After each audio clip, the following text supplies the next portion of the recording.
JDU-യുമായിട്ടുള്ള alliance അവർക്ക് അത് സെൻട്രലിലും ഗുണം ചെയ്യുന്നുണ്ട്.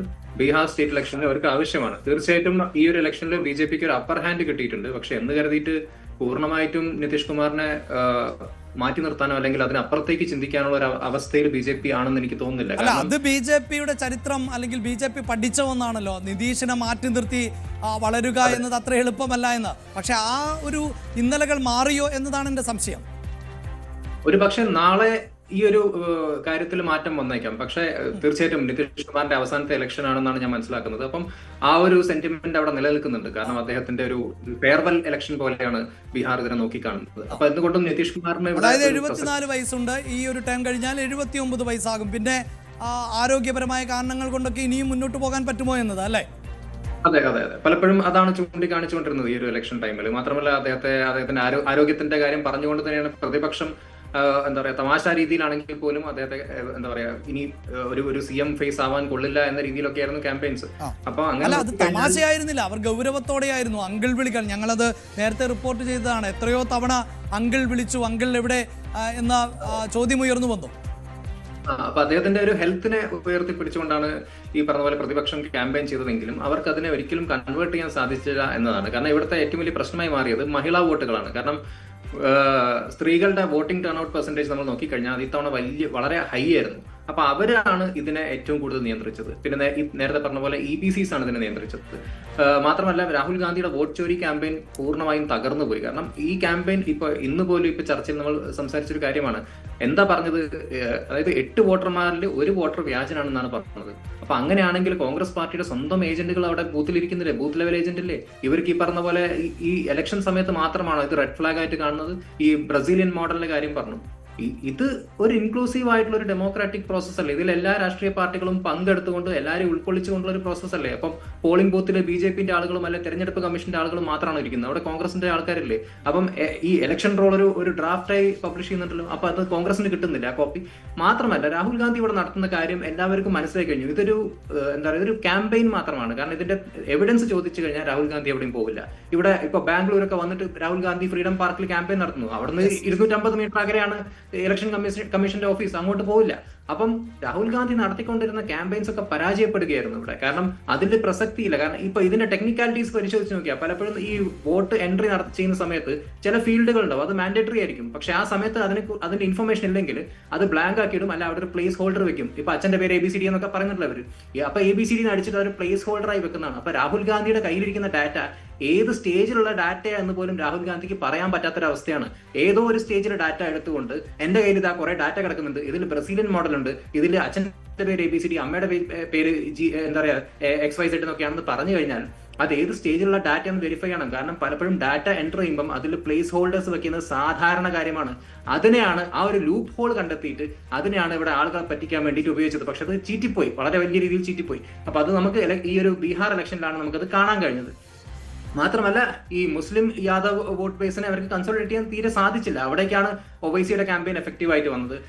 മാത്രമല്ല ഈ പല സ്ഥലങ്ങളിലും അതായത് അവർക്ക് ഇവരുടെ എഫക്റ്റീവ് ആയിട്ടുള്ള ഒരു ക്യാമ്പയിൻ അല്ലെ അവരുടെ ഗ്രാസ് റൂട്ട് ഇഷ്യൂസ് മനസ്സിലാക്കിയിട്ട് അവർക്ക് ക്യാമ്പയിൻ ചെയ്യാൻ സാധിച്ചില്ല.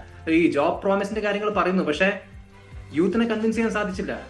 അവിടെയും ഈ പറഞ്ഞ പോലെ ഈ ജംഗൽ രാജിന്റെ ഹാങ് ഓവർ ആണ് NDA സഹായിച്ചത്. തേജസ്വി യാദവ് വലിയ രീതിയിലുള്ള എഫേർട്ട് നടത്തി, എന്നിട്ട് പോലും അവർക്ക് അവിടെ പിടിച്ചു നിൽക്കാൻ സാധിക്കുന്നില്ല. ഇപ്പൊ നേരത്തെ സൂചിപ്പിച്ച മിഥില റീജൻ, അവിടെ ഈ ദർഭംഗ അല്ലെങ്കിൽ സമസ്തിപൂർ, മധേപുര, ഈ സ്ഥലങ്ങളിലൊക്കെ തന്നെ BJPക്ക് വലിയൊരു സ്ട്രോങ് ഹോൾഡായി ഉണ്ടാക്കിയെടുക്കാൻ പറ്റി. അത് ഒരു എന്താ പറയാ ഒരു കൾച്ചറൽ ഇൻഫ്ലുവൻസ് ഉള്ള സ്ഥലമാണ്. ഈ ദർഭംഗയിൽ തന്നെ വരുന്ന അലിനഗർ, അവിടെ നമ്മൾ നോക്കുകയാണെങ്കിൽ മൈഥിലി ഠാക്കൂർ എന്ന് പറയുന്ന ഒരു കൾച്ചറൽ ഐക്കണിനെ കൊണ്ടുവന്നിട്ട് ഒരു 25 വയസ്സുള്ള ഒരു ഫോക്ക് സിംഗറാണ്. അവരെ കൊണ്ടുവന്ന് ഫീൽഡിൽ വലിയ രീതിയിൽ അവർക്ക് ഒരു മാറ്റം ഉണ്ടാക്കാൻ പറ്റി. അപ്പോൾ BJPയുടെ ഇലക്ഷൻ ക്യാമ്പയിൻ ആണെങ്കിലും സ്ട്രാറ്റജി ആണെങ്കിലും ഗ്രാസ് റൂട്ട് ലെവലിൽ അവരുടെ വർക്ക് ആണെങ്കിലും ഒക്കെ തന്നെ വളരെ ഓർഗനൈസ്ഡ് ആയിരുന്നു, സ്ട്രക്ചേർഡ് ആയിരുന്നു. അവർ ഈ ഒരു എന്താ പറയുക ബീഹാറിന്റെ പൾസ് മനസ്സിലാക്കി പ്രവർത്തിച്ചു. അതുകൊണ്ട് തന്നെയാണ് തീർച്ചയായും അതാണ് ആ പൾസറിഞ്ഞ് പ്രവർത്തിച്ചു എന്ന് തന്നെയാണ് നമുക്കിപ്പോഴും മനസ്സിലാക്കേണ്ടത്. നേരത്തെ സൂചിപ്പിച്ച മൈഥിലി ഠാക്കൂർ ഇപ്പോൾ 8000-ലധികം വോട്ടുകൾക്കാണ് ലീഡ് ചെയ്തുകൊണ്ടിരിക്കുന്നത്. അലിഗർ മണ്ഡലത്തിൽ നിന്ന് ജനവിധി തേടുന്ന മൈഥിലി ഠാക്കൂർ. അതേസമയം സാമ്രാജ് ചൗധരി BJPയുടെ കരുത്തനായ സാരഥി താരാപൂർ മണ്ഡലത്തിൽ നിന്ന് വിജയക്കൊടി പാറിക്കുന്ന സാഹചര്യമാണ്. 31,000 വോട്ടുകളുടെ ഭൂരിപക്ഷം ആണ് ഇപ്പോൾ സാമ്രാജ് ചൗധരിക്ക് ലഭിച്ചിട്ടുള്ളത് എന്നതാണ്. അതേസമയം തേജസ്വി തേജസ്വി യാദവിന്റെ കാര്യം ആവർത്തിച്ച് പ്രേക്ഷകരോട് പറയുകയാണ്. കാരണം മഹാഗഠബന്ധൻ അവരുടെ മുഖ്യമന്ത്രി സ്ഥാനാർത്ഥിയായി പ്രഖ്യാപിച്ചിരുന്നത് തേജസ്വി യാദവിനെയാണ്. തേജസ്വി യാദവ് ഇപ്പോഴും പിന്നിൽ നിൽക്കുന്നു എന്നുള്ളതാണ്. രാഘവ്പൂർ മണ്ഡലത്തിൽ പിന്നിൽ നിൽക്കുന്നത് 8000-ലധികം വോട്ടുകൾക്കാണ്. ഈ 8000 വോട്ടുകളെ ഇനി മറികടക്കാൻ സാധിക്കുമോ? എങ്കിൽ മാത്രമാണ് ആർ ജെ ഡിയുടെ തട്ടകത്തെ സംരക്ഷിക്കാൻ, ലാലുവിൻ്റെ കോട്ടയെ സംരക്ഷിക്കാൻ, ലാലു പരിവാറിൻ്റെ കുടുംബ മണ്ഡലത്തെ സംരക്ഷിക്കാൻ സാധിക്കുകയുള്ളൂ. അത് കൈവിട്ടു പോവുകയാണോ എന്ന് സംശയിക്കേണ്ട സാഹചര്യമുണ്ടാകുന്നു.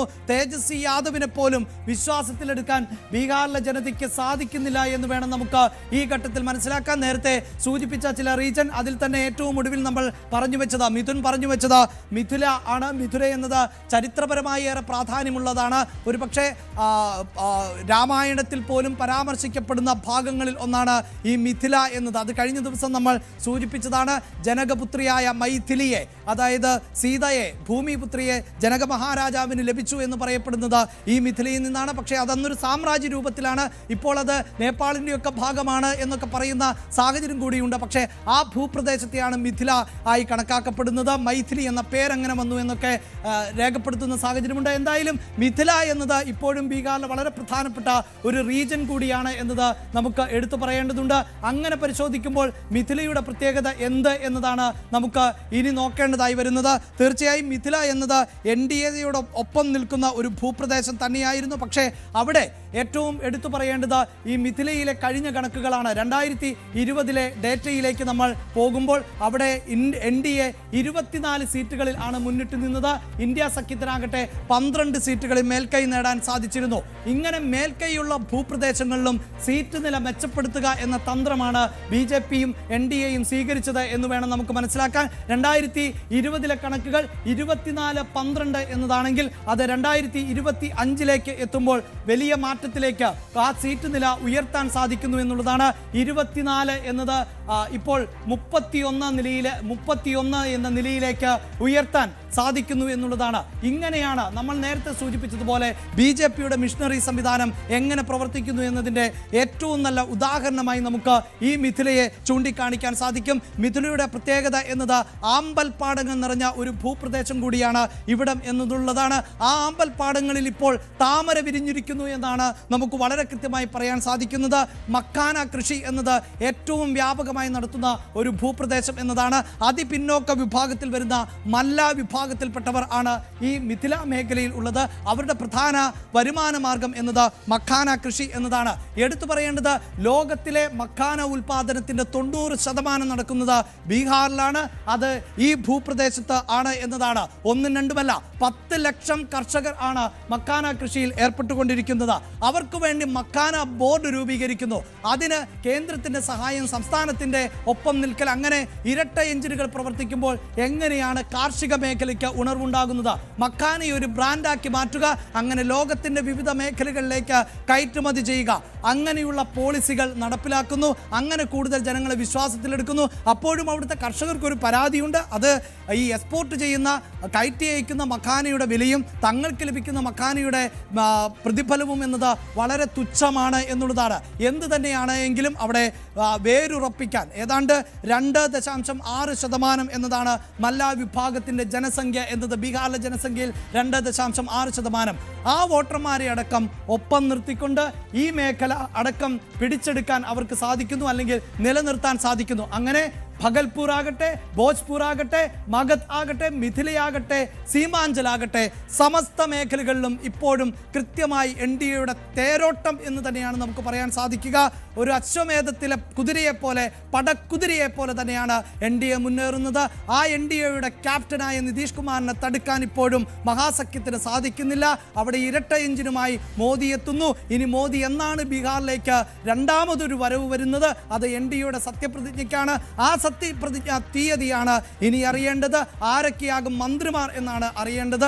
അതിനുള്ള ചർച്ചകളാണ് വരും മണിക്കൂറുകളിൽ ആരംഭിക്കാൻ പോകുന്നത്.